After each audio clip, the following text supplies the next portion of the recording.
So hello everyone. Finally students, we have started our online channel for you all. You will be guided in our journey by our experts who have already cracked the government exams. So this platform is meant only for serious aspirants. We only aim to become the first trusted guide in your journey to UPSC 2023. We want your students to crack UPSC 2023 at any cost. We don't want anything else, anything.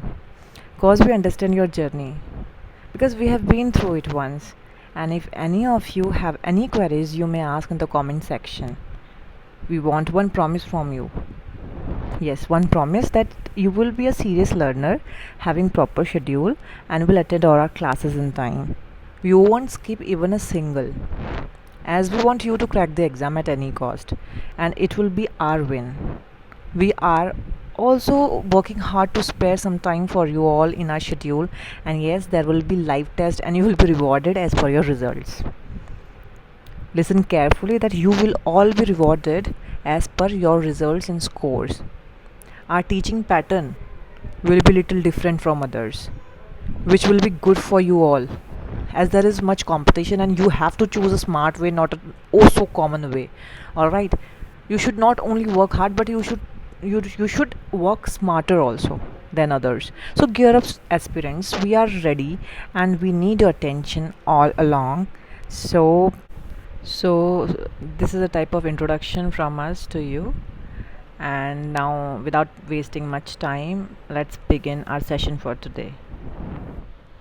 सो हम लोग start करते हैं modern history. मैं हिंदी और English दोनों में बोलती रहूँगी क्योंकि मोस्टली स्टूडेंट्स हिंदी वाले भी हैं यहाँ पे, तो उनको कोई तकलीफ़ ना हो. हिंदी तो देखो हमारी ऑफिशियल लैंग्वेज है, सब लोग हम लोग समझ जाएंगे, ऐसा कुछ नहीं है, ठीक है. और किसी को और प्रॉब्लम हो रही जो हिंदी बिल्कुल ही समझ नहीं आती है तो वो मुझे बता दीजिएगा कॉमेंट सेक्शन में, ठीक है. उसके बाद क्या है कि देखो, स्पेक्ट्रम जो है मॉडर्न हिस्ट्री के लिए सब लोग पढ़ते हैं, ठीक है. स्पेक्ट्रम तो आपको पढ़नी है, ठीक है, पढ़ो आप स्पेक्ट्रम, ठीक है. और जो मैं बोलती रह रही हूँ आप उसके शॉर्ट नोट्स बनाते रहो, कैसे भी करके पेन कॉपी पकड़ लो, शॉर्ट नोट्स स्टार्ट कर लो. Short notes are very important summarized way में.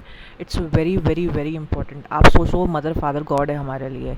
एग्जाम से जस्ट पहले आप सभी के लिए बहुत फ़ायदेमंद रहेगा, क्योंकि क्या होता है कि इतना टाइम नहीं मिलता हमें गो थ्रू करने के लिए पूरी बुक्स. इतनी सारी बुक्स होती है, देखो वास्ट सिलेबस है, UPSC has vast syllabus, we all know that. तो उसके लिए क्या करना है, हम लोग को गेयर अप करने के लिए हम कैसे जीतेंगे, हमें हमारे पास नोट्स होने चाहिए खुद के सेल्फ रिटन और अपनी हैंड राइटिंग में. या ये नहीं कि किसी टॉपर्स के चुरा लिए या पीडीएफ से प्रिंट आउट निकाल लिया. आजकल के बच्चे ये भी करते हैं, तो उसकी ज़रूरत नहीं है. जब तक आप खुद नहीं लिखोगे दिमाग में छपेगा नहीं. तो जल्दी से नोट्स आप पेन या कॉपी पकड़ लीजिए और जल्दी से नोट्स स्टार्ट कर लिए. जैसे भी आपको लिखना है अपने वे में लिखिए, मैं तो सिर्फ डिक्टेट करूँगी. मैं अपने बोर्ड में लिखूँगी, आप अपने बोर्ड में जैसे भी करके, आपको बस मेमोराइज़ करने के लिए इजी रहेगा. आप जिस वे में भी लिख सकते हो, टेबुलर फॉर्म में आप लिखो या फ्लो चार्ट के फॉर्म में लिखो, आप लिखो, ठीक है. Okay. So advent of the Europeans in India. अब इसमें क्या है कि हमें थोड़ा सा बहुत स्टोरी दिमाग में बनानी पड़ेगी कि होता हुआ क्या था, ठीक है. जैसे 7th सेंचुरी में हम चले जाएंगे. 7th सेंचुरी में आपको ध्यान रखना, आप नोट कर सकते हो. 7th सेंचुरी में क्या हुआ था कि 4 चीज़ें आपको मेनली याद रखनी है, ठीक है. 7th सेंचुरी में आपको 4 चीज़ें मेनली याद रखनी है. सबसे पहले तो डिक्लाइन हुआ था रोमन एम्पायर, ठीक है. रोमन एम्पायर जो था वो डिक्लाइन हुआ था, ठीक है. दूसरी चीज़ जो इसमें हुई थी, तो क्या हुई थी, पहले पहले नोट कर लो. अरब्स जो हुए थे, इस्टेब्लिश हुए थे कहाँ, इजिप्ट और पर्सिया वाले जो एरिया में है, वो अरब्स क्या हुआ था, अरब्स लोगों ने अपने को इस्टेब्लिश कर दिया था रोमन एम्पायर के गिरते ही, ठीक है.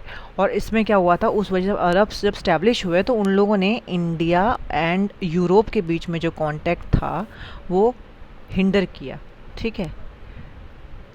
क्योंकि ट्रेड होता था अच्छा खासा, तो उन लोगों ने कहा अब ट्रेड में हम लोग ही ज़्यादा राज करेंगे, मोनोपोली हमारी ही होगी. तो उस वजह से वो ट्रेड का मेन रूट कौन सा था, रेड सी जो ट्रेड रूट था, वो रेड सी ट्रेड रूट अब किसकी मोनोपोली बन गया, बिकेम द मोनोपोली ऑफ, ये सिर्फ इस्लाम की हो गया, यूरोप का, क्योंकि कॉन्टैक्ट ऑलरेडी इंडिया अरब्स लोगों ने तोड़ दिया था, जो कि इजिप्ट और पर्सिया वाले एरिया में स्टैब्लिश हुए, ठीक है. और रोमन एम्पायर क्या हो गया था, डिक्लाइन हो गया था. ये आपको 4 चीज़ें याद रखनी है. सपोज़ अभी मैं अभी आपको मैप में एक चीज़ दिखाती हूँ. सपोज़ मैप में क्या मतलब, ऐसे ही थोड़ा सा बहुत दिमाग में वर्ल्ड मैप, सपोज देखो वर्ल्ड मैप का अपने आप सामने खोल के रखना बहुत इंपॉर्टेंट है, ठीक है। और दिमाग में भी रखो, दिमाग में छपा होना चाहिए थोड़ा सा बहुत वर्ल्ड मैप, ऐसा पूरा नहीं कह रही हूँ, फिजिकल वर्ल्ड मैप आपको पता होना चाहिए, ठीक है, थोड़ा बहुत। सपोज जैसे दिस इज़ ये यहाँ पे सपोज ये अफ्रीका है, ठीक है, तो ये अफ्रीका हो गया सपोज, और यहाँ पे जो है ये यहाँ से एशिया स्टार्ट हो जाता है ना थोड़ा, सऊदी अरेबिया, ये सऊदी अरेबिया हो गया, ठीक है। तो यहाँ से पूरा ये एशिया है, इसमें इंडिया भी आएगा यहाँ पे, ठीक है, कुछ कुछ पोर्शन इंडिया का भी आ जाएगा। तो ये इंडिया है, ठीक है, इंडिया करके वो कर दो। तो इसमें क्या है, जो साउथ अफ्रीका और सऊदी अरेबिया के बीच में एक सी पड़ती है, दैट इज़ कॉल्ड रेड सी, ठीक है। ये जो रेड सी है ना, ये बहुत इम्पोर्टेंट थी। रेड सी यहीं से ट्रेड होता था और यही जोड़ती थी यूरोप से एशिया को, ठीक है। बट एशिया में यहाँ पे क्या हुआ कि इस एरिया में लगभग, ठीक है, इजिप्ट और पर्सिया एरिया में, ठीक है, इस एरिया में लगभग अरब्स ने क्या किया, बीच में अपना हिंडर बन गए, ऑब्स्टिकल बन गए, किसके, अब यूरोप, ये जो ये था यूरोप टूट गया कॉन्टैक्ट, अब कौन किससे किसका कॉन्टैक्ट, यूरोप का कॉन्टैक्ट टूट गया इंडिया से, ठीक है। तो ये रेड सी किसकी मोनोपोली बन गया, सिर्फ अरब्स की, जो अरब्स अपने आप को यहाँ पे स्टैब्लिश कर चुके थे रोमन एम्पायर जब डिक्लाइन हुआ। अब रोमन एम्पायर क्या था आपको पता होना चाहिए, रोमन एम्पायर वाला एरिया था जो यहाँ पे मेडिटेरियन सी थी ना, मेडिटेरियन सी थी यहाँ पे, ठीक है, यहाँ पे मेडिटेरियन सी थी जो, तो यहाँ पे इस एरिया में मेडिटेरियन सी के जो, जैसे ये वाला एरिया हो गया नॉर्थ अफ्रीका वाला, ठीक है, ये वाला, और थोड़ा सा एशिया आ गया उसमें, और यूरोप भी आ गया, तो ये जो है मेडिटेरियन सी के अराउंड जो एरिया वो रोमन एम्पायर कहा जाता था, ठीक है। अब वो डिक्लाइन हुआ, फिर अरब्स लोगों ने अपने आप को यहाँ स्टैब्लिश किया, तो उसमें फिर रेड सी में सिर्फ अरब्स की ही मोनोपोली बन गई, ठीक है, ये 7th सेंचुरी में। अब मेन सेंचुरी जो स्टार्ट होती है वो क्या होती है, 15th सेंचुरी, जो आपको पता होनी चाहिए। 15th सेंचुरी में हुआ क्या था, यहीं से मेडिवल हिस्ट्री की असली में शुरुआत होती है, 15th सेंचुरी, ये आपको पता होना चाहिए। 15th सेंचुरी से मॉडर्न हिस्ट्री की शुरुआत होती है, ठीक है। इसलिए इसमें क्या हुआ था कि यूरोपियंस जो थे सामने आए थे, ठीक है। तो देखो 15th सेंचुरी में क्या हुआ था, 15th सेंचुरी में हुआ था कि जब यूरोपियंस का कांटेक्ट टूट गया इंडिया से, अब ट्रेड कैसे करें, तो उन लोगों ने, ये सब 7th सेंचुरी में हुआ था उस समय जो मैं बताया था। 15th सेंचुरी में यूरोप में एक रीबर्थ हुआ यूरोप का, तो यूरोप का एक रीबर्थ हुआ, ठीक है, रीबर्थ ऑफ यूरोप। अब लोगों ने कहा कुछ तो करना पड़ेगा, पैसे तो कमाने पड़ेंगे, ट्रेड तो कराना पड़ेगा, हम पीछे कैसे रह सकते हैं। तो क्या हुआ था, शिप बिल्डिंग होने लगी वहाँ पे, शिप बिल्डिंग, और क्या क्या होने लगी, नेविगेशन स्टार्ट हुआ वहाँ पे, ठीक है, इसका एडवांसमेंट होने लगा। तो वहाँ का जो प्रिंस हेनरी था, ये नाम याद रखना, प्रिंस हेनरी, इसको नेविगेटर के नाम से भी बोला जाता है, निकनेम था नेविगेटर। तो इसको क्या करना था, ये इसको घूमने का बहुत शौक था, ठीक है, नेविगेट करने का बहुत शौक था।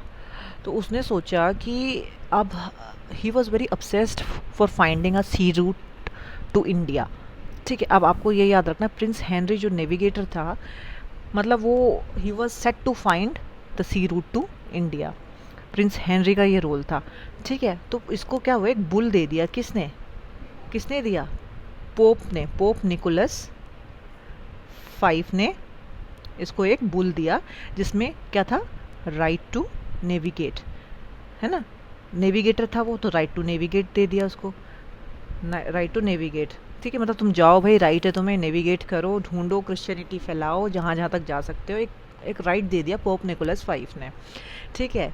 उसमें पोप को बहुत माना जाता था, पोप जो है बहुत माने जाते थे।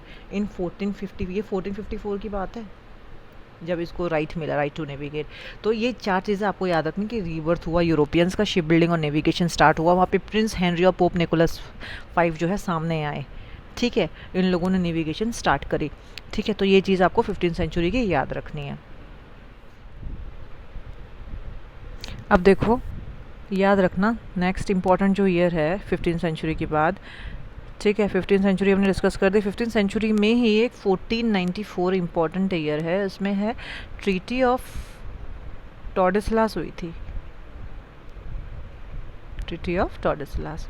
इस ट्रीटी में क्या होता है, सिंपल सी आपको एक चीज़ याद रखनी है, मैं शॉर्टकट में बता रही हूँ, स्पेन और पोर्टुगल में हुआ था, कि अब भाई हम दोनों एक्सपीडिशन करना चाहते हैं, दोनों सी रूट फाइंड करना चाहते हैं इंडिया तक, क्योंकि इंडिया उस समय बहुत वेल्दी है, रिच कंट्री माना जाता था। अब क्या करें, एशिया तक अपना कैसे पहुँचे, इंडिया तक कैसे रूट फाइंड करें कि ट्रेड हो। तो स्पेन और पोर्टुगल दोनों जो यूरोप के पार्ट है, अब उनमें हो गई कि भाई दोनों नेबरिंग कंट्रीज़ हैं, ठीक है। अब उनमें हो गई हम क्या करें, तुम भी रुक करना चाहते हो एक्सपीडिशन, हम भी एक्सपीडिशन। तो इन लोगों में एक ट्रीटी हुई 1494 में, ठीक है, कि जो अटलांटिक ओशन में इमेजिनरी लाइन उन्होंने क्रिएट कर दी। Suppose this is Atlantic Ocean, ठीक है। तो एक उन्हें इमेजिनरी लाइन ड्रॉ कर दी और बोला कि स्पेन का जो क्लेम होगा वो टू द वेस्ट होगा, और जो पोर्टुगल अपना क्लेम करेगी टू द ईस्ट करेगी। दैट्स वाई पोर्टुगल, जो पोर्टुगीज़ होते हैं वो इंडिया में आते हैं ट्रेड करने के लिए। स्पेनिश नहीं आते हैं, पोर्टुगल आते हैं, पोर्टुगीज़ आते हैं, ठीक है। तो याद रखना, इनका क्लेम था ईस्ट ऑफ, यहाँ पे एक सपोज इमेजिनरी लाइन थी, एक अफ्रीका में केप वर्डेज आइलैंड है, ठीक है। तो वहाँ से उन लोगों ने कहा कि ठीक है 1300 माइल्स है west of Cape Verde island, Atlantic Ocean में। याद रखना एक ट्रीटी हुई थी कि इमेजिनरी लाइन से Spain to the west claim करेगा, पोर्टुगल टू द ईस्ट। आपको ये चीज़ याद रखनी है दिमाग में, ठीक है।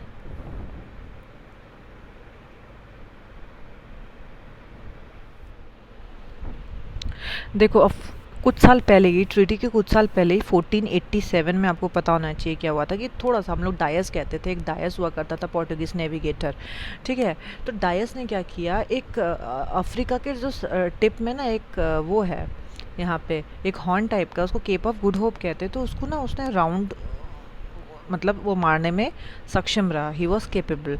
तो जब वो उसने राउंड मारना स्टार्ट कर दिया, इनकम्प्लीट भी कर दिया, तो वो कन्विंस हो गया, चलो क्योंकि यहाँ पे इंडिया पड़ता है ना, तो वो कन्विंस हो गया कि भाई चलो वो इंडिया तक, अब उसने सी रूट ट्रेड फाइंड कर दिया, मतलब सी रूट फाइंड कर दिया, ट्रेड हो सके जिससे, ठीक है। He was convinced, he was very much convinced, है ना। तो 1487 में ये हुआ था। तो करेक्ट 10 साल बाद क्या हुआ कि पोर्टुगीज़ शिप्स सेट आउट हो गए टू इंडिया। 1497 में शिप्स आ गए इंडिया पे, ठीक है। शिप्स आ गई कि भाई चलो अब तो सी रूट डायस ने फाइंड कर लिया था 10 साल पहले, अब हम 10 साल बाद तो एटलीस्ट हम शिप्स सेट आउट कर सकते हैं। तो शिप्स क्या हुई, 12 महीने भी नहीं लगे पूरे शिप्स को, तब शिप्स का वो था, ठीक है, प्लेन्स वगैरह नहीं थे, ठीक है। तो शिप्स का वो था, तो शिप्स जो थे इन लेस देन 12 मंथ्स, लगभग मई ये 1498 में, ठीक है।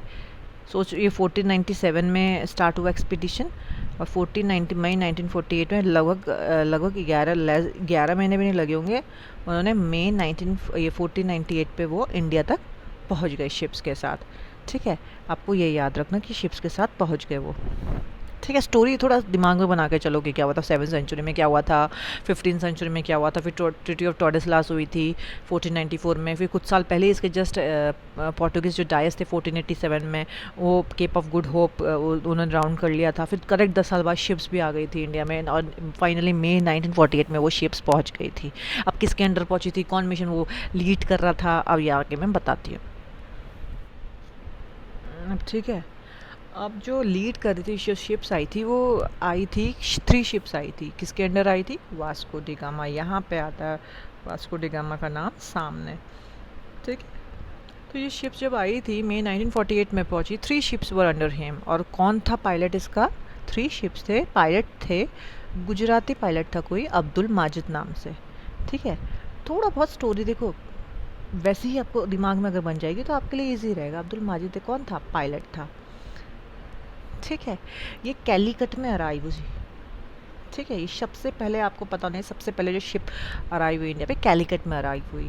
रूलर कौन था वहाँ का, सबसे जामोरिन था, ठीक है। उसको समुद्री भी कहते हैं, समुद्री, ठीक है। तो याद रखना ये इम्पोर्टेंट है। ये रूलर कौन था, सॉरी मैं बोल नहीं पा रही हूँ, रूलर कौन था, जामोरिन था, और उसको समुद्री भी कहते हैं, ठीक है। और पायलट था अब्दुल माजिद, और वास्को डी गामा लीड कर रहा था उसको, ठीक है। तो उसके बाद क्या हुआ मैं बताती हूँ आपको। उसके बाद क्या हुआ, उस समय जब वो शिप पहुँची तो मालाबार कोस्ट में इंडिया के, ठीक है, ऑलरेडी कौन थे, अरब्स रूल कर रहे थे, ऑलरेडी थे वहाँ पे वो, ठीक है। आपको तो पता है मुग़ल पीरियड चल रहा था, ऑलरेडी वो रूल कर रहे थे अरब्स, ठीक।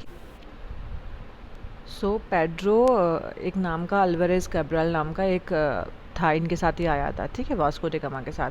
ठीक है, पेड्रो अल्वारेज कैब्रल तो थोड़ा उसके बाद में भी रुका, बट वास्को डे गामा 3 महीने के बाद चले गए। वो 3 महीने के लिए आए थे, वो बाद में आए थे। फिर उसके बाद पेड्रो जी आए थे। पेड्रो जी ने क्या किया था, वो सिर्फ ट्रेड में स्पाइसेस जो साउथ इंडिया में बहुत होती थी, ठीक है, तो मालाबार कोस्ट में तो स्पाइसेस में ट्रेड करने आए थे।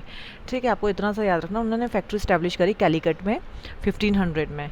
ठीक है, बट थोड़ा सा कन्फ्लिक्ट हो गया, लोकल्स मतलब अरब्स जो थे, कन्फ्लिक्ट हो गया, कैलीकट में बम्बार्डिंग भी हुई फिर, लेकिन एट लास्ट ट्रीटी हो गई। ठीक है, सारे राजाओं के साथ वहाँ पे कोचीन, कन्नौर और कैलीकट के राजाओं के साथ पेड्रो की क्या हो गई, पेड्रो जी की क्या हो गई, पेड्रो जो कैब्रल थे उनकी क्या है, ट्रीटी हो गई। तो वो फैक्ट्री कैलीकट में बनाने में सक्षम रहे। लेकिन 1501 में वास्को डी गामा जो है फिर से वो आए, वास्को डी गामा फिर से आए, वास्को जी क्या हुए, फिर से आए, ठीक है, इंडिया में। अब वो लंबे समय के लिए आए थोड़ा सा, पर आते ही पहले तो जमोरिन ने उनका स्वागत किया था जब वो पहले 3 महीने के लिए आए थे, लेकिन उसके बाद क्या हुआ, उनका रप्चर हो गया जमोरिन के साथ। ठीक है, उनकी नहीं बनी, रप्चर विथ जमोरिन, हमें पता होना चाहिए, राजा था वो वहाँ का कैलीकट का। ठीक है, उसके बाद क्या हुआ, आखिरकार जो वास्को डी गामा जी ने क्या किया, setup the trading factory at Kannur. Kannur में क्या हुआ, ट्रेडिंग फैक्ट्री एट वहाँ पे बनाने में वो सफल रहे। ठीक है, बाद में फोर्टिफिकेशन भी ग्रांट कर दिया गया। ठीक है, कि भाई कर लो, फोर्टिफाई कर लो अपने आप को, अपना अड्डा बना लो। ठीक है, और जो इतना देखो कुछ चीज़ें होनी चाहिए, जैसे अब आपको याद तो बिल्कुल रटी हुई होनी चाहिए, हिस्ट्री में मेमोराइज क्या होनी चाहिए, कि जो तीन सेंटर्स कौन से थे, कि जो they are very important centres. ठीक है, ये 3 इंपॉर्टेंट सेंटर्स जो हैं, फर्स्ट था कैलीकट, ठीक है, जहाँ सबसे पहली फैक्ट्री बनी थी। दूसरा कन्नौर में, यहाँ पे पेड्रो जी ने भी बनाई थी, ठीक है, ट्रीटी के साथ। उसके बाद कोचीन में भी बनी। तो ये जो 3 इंपॉर्टेंट सेंटर्स, बहुत बहुत ज़्यादा इंपॉर्टेंट सेंटर्स हैं ये, किसके, पोर्टुगीज़ के। ठीक है, they were the very very very important trade centres. So उसके बाद जब ये सेंटर्स, जब उसके बाद ही फोर्टिफिकेशन ग्रांट हुआ कि भाई अब ट्रेडिंग तुम्हारी फैक्ट्रीज बन गई है, अब तुम फोर्टिफाई कर लो अपने हिसाब से। ठीक है, उसके बाद क्या हुआ स्टूडेंट्स, 1505 में, ठीक है, 1505 में, आप दिमाग में बनाते जा रहे होगे ना स्टोरी, ठीक है, बनाते जाना। 1505 में क्या हुआ कि ऐसे शुरुआत हुई मॉडर्न इंडिया की, मैं ये बताना चाह रही हूँ आपको। ठीक है, बस आपको पता होना चाहिए पास्ट के बारे में भी, वर्ल्ड के पास्ट की हिस्ट्री के बारे में, इंडिया की हो चाहे वर्ल्ड की हो, आपको थोड़ा बहुत आइडिया होना चाहिए कि हमारे देश में कौन कौन लोग आए और क्यों आए, किस मकसद से आए। ठीक है, तो जो 1505 में न्यूली अपॉइंटेड गवर्नर थे, तो उनका टर्म लगभग 3 साल का था, तो वो आए। ठीक है, क्योंकि जो वहाँ के राजा होते थे ना पोर्टुगल के, वो भेजते थे इनको एज अ गवर्नर की। ठीक है, तो फ्रांसिस्को डी अल्मेडा जी आए। ठीक है, 1505 में फ्रांसिस्को, ये अल्मेडा जी बहुत फेमस है वास्को डी गामा के बाद। ठीक है, तो क्या हुआ कि आते इनने क्या किया कि जब इस्लाम ने, याद है आपको, अरब्स ने इनका ट्रेड ब्लॉक किया था, रेड सी रूट ट्रेड, जो अपनी मोनोपली बना दिया था। तो 1505 में क्या हुआ, अल्मेडा ने क्या हुआ, सीज्ड इनके मुस्लिम ट्रेडिंग सेंटर्स जो भी थे 2 या 3, उन्होंने ये सीज कर दिए। ठीक है, इसका जैसे मलक्का, एडन और ऑर्मोज, ये मुस्लिम ट्रेडिंग सेंटर्स इन्हें सीज कर दिए गवर्नर बनते ही। उसके बाद इनकी तो इजिप्ट में जो अरब्स राज करते थे ना, ठीक है, तो वहाँ से उनको थ्रेट मिलने लग गई। ठीक है, कि हमारे ट्रेडिंग सेंटर्स क्यों आपने जब्त किए, क्यों कैप्चर किए। तो 1507 में क्या हुआ, ठीक है, 1507 में जो थे, जो फिर इजिप्ट गुजरात के साथ मिलके, गुजरात और इजिप्ट की नेवी एक साइड और दूसरी साइड सिर्फ पोर्टुगीज़ की नेवी, इन दोनों में झड़प हो गई, बैटल हो गया। ठीक है, वो ड्यू जो हमारा आइलैंड है, दमन एंड ड्यू वाला, तो ड्यू के थोड़ा सा दूर एक इनका नेवीज़ का झगड़ा स्टार्ट हो गया, वॉर हो गया, बैटल हो गया 1507 में। और उसके अगले साल ही क्या हुआ कि अल्मीड़ा को गुस्सा आया, क्योंकि 1507 में जब इन लोगों के नेवीज़ में वॉर हुआ था, तो अल्मीड़ा का बेटा उसमें मारा गया था। तो उसके अगले साल ही अल्मीड़ा ने क्या किया, उन दोनों की नेवीज़, मतलब कौन सी, किसकी, इजिप्ट और गुजरात की दोनों की नेवीज़ को ख़त्म कर दिया। ठीक है, तो क्यों? क्योंकि और उसने एक विजन बनाया था अल्मीड़ा ने कि to make the Portuguese the master of Indian Ocean. इसी को ब्लू वाटर पॉलिसी या कार्टेज सिस्टम कहा जाता है। ठीक है, तो आपको ये चीज़ें इसकी फ्रांसिस्को डी अल्मीड़ा के बारे में पता होनी चाहिए। कौन कौन सी? एक तो इसने सीज्ड मुस्लिम ट्रेडिंग सेंटर्स, ठीक है, मुस्लिम ट्रेडिंग सेंटर्स को सीज किया था, तो उससे थ्रेट मिलने लग गई थी। उसके बाद जब वॉर हुआ, ठीक है, ड्यू कोस्ट में, तो उसमें क्या हुआ कि इजिप्ट और गुजरात एक साइड थे वर्सेस कौन था? यही पोर्टुगीज़, ठीक है, पोर्टुगल था। ठीक है, इनकी नेवीज़ में वॉर हुआ था, नेवी वॉर हुआ था, ठीक है, जिसमें अल्मीड़ा का सन मारा गया था। तो अगले साल ही अल्मीड़ा ने क्या कर दिया था? ब्लू वाटर पॉलिसी ले आया था, मतलब इंडियन ओशन में राज करने की पॉलिसी, दोनों के नेवीज़ को हरा के। ठीक है, तो ब्लू वाटर पॉलिसी ये पता होना चाहिए, ये क्वेश्चन बहुत इंपॉर्टेंट है। ब्लू वाटर पॉलिसी या फिर कार्टेज सिस्टम, ये कौन लाया था? ठीक है, ये ब्लू वाटर पॉलिसी या फिर ये कार्टेज सिस्टम जो लाया था, वो कौन लाया था, ये पता होना चाहिए। ये कौन सा गवर्नर, किस टाइम पे, राजा कौन था, उसमें ये सब आते हैं क्वेश्चंस। ये स्टेटमेंट्स आपको दे दिए जाएंगे, आपको बोला जाएगा कि इसमें से कौन सा करेक्ट है, कौन सा इनकरेक्ट है। तो ये blue water policy Indian ocean के बारे में बात करना चाह रहे हैं। ठीक है, तो ये ब्लू वाटर पॉलिसी या कार्टेज सिस्टम ये अल्मीड़ा ने स्टार्ट करी थी। ठीक है, उसके बाद क्या हुआ? नेक्स्ट गवर्नर आता है अल्फोंसो डे अल्बेकॉर्क। तो अल्बेकॉर्क एक आता है, अल्फोंसो डे अल्बेकॉर्क।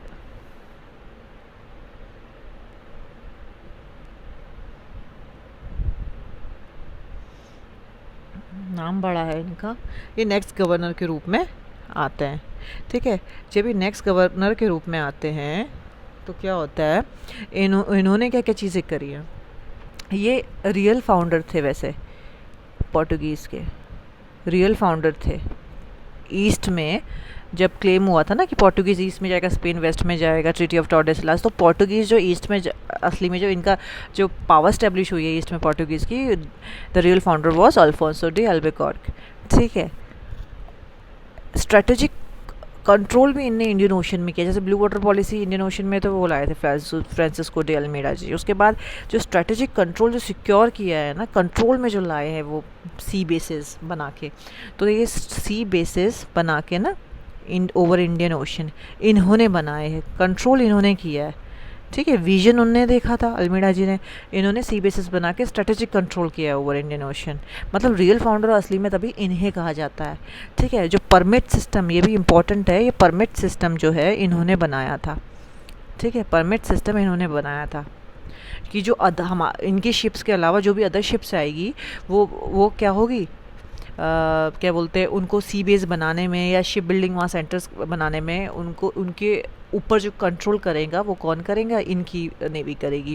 ये परमिट सिस्टम बनाया गया था, इनसे पास लिया जाता था, तो दूसरे शिप्स मतलब इनसे पास लेते थे एंट्री करने के लिए। ठीक है, और इस वजह से इन्होंने अपना सी रूट ट्रेड जो है बहुत काफ़ी डेवलप किया, इनको काफ़ी मदद मिली। ठीक है, क्योंकि ना रेड सी में एक चीज़ याद है ना, जो रेड सी ट्रेड रूट जो इस्लाम की मोनोपली हो गई थी एक टाइम पे, वहाँ पे टिम्बर अवेलेबल नहीं था। टिम्बर जो है वो एक टाइप का वो था, वुड था, वो अवेलेबल नहीं था। जो पेड़ होता है टिम्बर का, वो that was not available in the Red Sea region. So वो क्या हुआ था कि इस वजह से इनको, ये अल्फोंसो डे अल्बेकॉर्को को इस वजह से फ़ायदा भी मिला ईस्ट में ट्रेड करने के लिए। ठीक है, क्योंकि वो इंडिया में बहुत अवेलेबल था।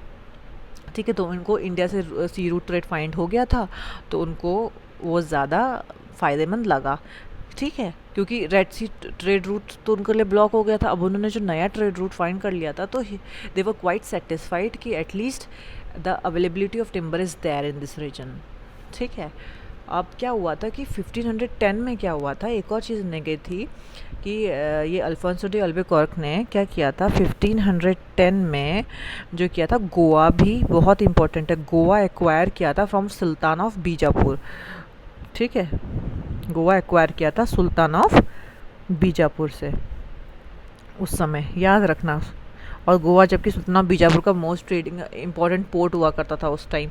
तो इन्होंने पता गोवा कैप्चर करके, क्या गोवा एक्वायर करके, not capture but Goa acquire करके उसको प्रिंसिपल पोर्ट बना दिया, ठीक है। और Goa became the first portion of the Indian territory to be under European since the time of Alexander। ये important point है कि गोवा जो था, ये गोवा फर्स्ट बिट, गोवा जो है, Goa became the first bit, बोलते ना which region of India became the first bit, ये पता होना चाहिए। तो छोटे मोटे चीज़ों के लिए भी, अगर आप दूसरे कॉम्पिटेटिव एग्जाम्स के लिए भी अगर आप तैयारी करें, if you are preparing for other competitive exams also, तो this is very important basic question कि first bit of Indian territory which came under the influence of the Europeans was Goa. तो ठीक है, उसके बाद इन्होंने एक और चीज़ इंपॉर्टेंट करी, एबॉलिशन ऑफ सती, ठीक है। सती को इन्होंने बिल्कुल नहीं माना, ये चीज़, ये मॉडर्नाइजेशन ये लाई, ये चीज़ अच्छी हुई, ठीक है। मॉडर्न इंडिया इस वजह से भी कहा जाता है कि काफ़ी नई चीज़ें यूरोपियंस के आने पे, बहुत सारी चीज़ें नई चीज़ हुई जो मुग़ल के टाइम पे नहीं थी। अबॉलिशन ऑफ सती हुई, ठीक है। हालांकि मुग़ल टाइम्स में भी कुछ लोग थे जो इसको अबॉलिशन ऑफ सती को प्रेफर करते थे, बट यूरोपियंस के आने पे वो तो बिल्कुल प्रेफर नहीं करते थे, तो उन्होंने पूरी तरह से अबॉलिशन कर दिया सती का, ठीक है। गोवा भी एक्वायर करके प्रिंसिपल पोर्ट बना दिया और फर्स्ट टेरिटरी एक्वायर करी है ऑफिशियली, ठीक है। तो उसके बाद जो आते हैं दूसरे गवर्नर, वो आते हैं नीनो दा कुन्हा, नीनो दा कुन्हा, ठीक है, नीनो डा कुन्हा। ये नेक्स्ट गवर्नर आते हैं किस में, 1529 में, थोड़ा बहुत याद होना चाहिए। 1529 में न्यू गवर्नर आते हैं बन के।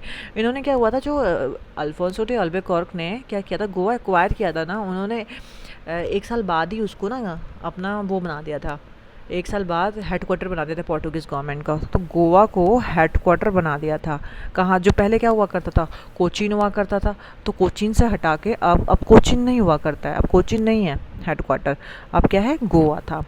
इन्होंने एक साल बाद ही गोवा को बना दिया था। और इस समय ही बहादुर शाह के बीच में और किसके बीच में, हुमायूं के बीच में कॉन्फ्लिक्ट हो रहा था। तो बहादुर शाह ने, गुजरात का जो था, बहादुर शाह ने क्या किया, हेल्प मांगा इनसे, क्या बोलते हैं, इसी गवर्नर से, ठीक है। तो उसने क्या किया, प्रॉमिस किया कि इस हेल्प के बदले में आपको आइलैंड ऑफ बेसिन दूंगा, साथ में मैं ड्यू वाला आइलैंड भी आपको दे दूंगा, ठीक है, दमन एंड ड्यू वाला।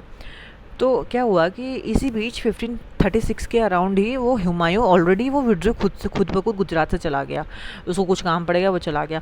तो बहादुर शाह ने कहा कि फिर अब मैं क्यों दूँ, अब तो मुझे ज़रूरत ही नहीं है ऐसे ट्रीटी करने की पोर्टुगीज़ के साथ। तो बहादुर शाह ने पोर्टुगीज़ के साथ अपने रिलेशन ख़राब कर दिए, पोर्टुगीज़ को गुस्सा आ गया, बहादुर शाह मारा गया, ही वॉज किल्ड। तो इस वजह से क्या हुआ कि उन्होंने वहाँ तो एक्वायर कर ही दिया अपना वेस्टर्न पोर्शन में और साउथर्न पोर्शन में इंडिया का, पोर्टुगीज़ ने, इनने धीरे धीरे फिर इन्फ्लुएंस बनाना स्टार्ट कर दिया, कहाँ, वेस्ट बंगाल में, वेस्ट बंगाल मतलब बंगाल में उस समय के, ठीक है। और हेडक्वार्टर क्या बनाया अपना, बंगाल में, हुगली को। तो ये चीज़ें हमें पता होनी चाहिए थोड़ी बहुत, ठीक है, कि क्या क्या हुआ था। कि सपोज़ ये तो एक तो हेडक्वार्टर उसने एक साल बाद ही गोवा को क्या कर दिया, बना दिया, कोचीन था पहले। फिर बहादुर शाह और उसमें हुमायूं के बीच में भी झड़प हुई थी, कन्फ्लिक्ट हुआ था हुमायूं और बहादुर शाह के बीच में, जिसमें फिर हुमायूं ने खुद ब खुद विड्रॉ कर दिया। तो इसको क्या, बहादुर शाह और इसके पोर्टुगीज़ के बीच में जो रिलेशंस थे वो शोर हो गए, ठीक है। तो पोर्टुगीज़ के बीच में तो रिलेशंस थे वो शोर हो गए, तो इनमें लड़ाई हो गई, तो जिसमें बहादुर शाह वॉज किल्ड, वो मर गए, ठीक है। जब वो मर गया बहादुर शाह, तो धीरे धीरे इन्फ्लुएंस कहाँ कहाँ होने लगा उनमें, वेस्ट बंगाल में भी होने लगा। वेस्ट बंगाल में हुगली को हेडक्वार्टर बना दिया, ठीक है। अब धीरे धीरे देखो इंडिया के पोर्शन में कैसे फैलते जा रहे हैं, ठीक है, आपको ये पता होना चाहिए। तो उसके बाद क्या हुआ कि आपको बस एक चीज़ और याद रखनी है कि जो पोर्टुगीज़ लोग थे ना, पोर्टुगीज़ लोग थे, they were the first Europeans to come to India and the last to leave. ठीक है, ये आते हैं करेक्ट इनकरेक्ट क्वेश्चंस में। ठीक है, और याद रखना 1961 में यही चीज़ गवर्नमेंट ने, इंडियन गवर्नमेंट ने वापस रिकैप्चर कर लिया था। गोवा को कर दिया था रिकैप्चर इंडिया गवर्नमेंट ने, और दमन एंड दीव का जो आइलैंड था ना, उसको कर लिया था इनसे ही 1961 में। ये इम्पोर्टेंट ईयर है। ठीक है, वापस उसको रिकैप्चर कर दिया था इंडियन गवर्नमेंट ने।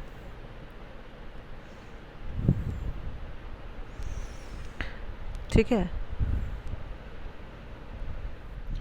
नाउ जो पोर्टुगीज़ का एडमिनिस्ट्रेशन कैसा था और रेवेन्यू कैसे चलाते थे वो, क्या चीज़ पॉलिसीज़ अपनाते थे, कैसे उन्होंने क्या चीज़ एडमिनिस्टर करी और कैसे डिक्लाइन हुआ, कैसे उन लोगों ने क्या रीजंस थे डिक्लाइन होने के, क्या सिग्निफिकेंस था, और क्या कैसे जो इनके बाद के जो वो हैं वो कैसे आए, डच लोग कैसे आए हैं। ठीक है, राइवलरीज किससे हुई थी। तो ये सब चीज़ें हम अपने नेक्स्ट सेशन में करेंगे। ठीक है, तब तक के लिए आप ये जो है एक स्पेक्ट्रम का चैप्टर पढ़ लीजिएगा ताकि आप फुल ऑन हो जाइए।